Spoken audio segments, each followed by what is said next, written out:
IGCSE အဲ့ဒီဆက်ဖြစ်မဲ့ကျောင်းသားတွေတတိထားမိလားစာရီများတက်ပေမဲ့တကယ် exam မေးခွန်းတွေကြရင်ဘာကြောင့်အမှတ်ပြင်မရတာလဲဘာကြောင့်အမှတ်ကောင်းကောင်းမရတာလဲဒါဟာစာမရလို့မဟုတ်ဘဲအဲ့ဒီဆက်ရဲ့ marking scheme ရဲ့ strategy ကိုသိချမသိလို့ပါကျမတို့ရဲ့ SKT မှာတော့ result ဆိုတာတဲ့အောင်မြင်မှုစီကိုသွားဖို့ရတဲ့ process ကိုကျမတို့ဦးစားပေးရဖြစ်ပါတယ်ရှင်။စာသင်ကြားမှုအရေးသွေးဆိုတာက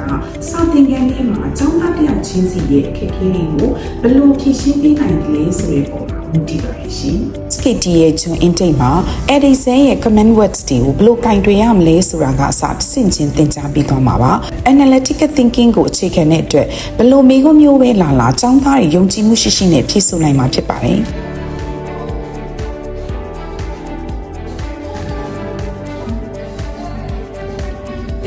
ရဲ့နောက်ထပ်အောင်မြင်မှုတွေမှန်ကန်တဲ့ဆုံးဖြတ်ချက်ဖြစ်စီဖို့ SKT မှာ IGCSE O-level June intake ကိုပြန်ဆုံးဖြတ်ပေးမှာပေါ့။အရေးကြီးရှိတဲ့သင်ကြားမှုတွေနဲ့အတူအောင်မြင်မှုကို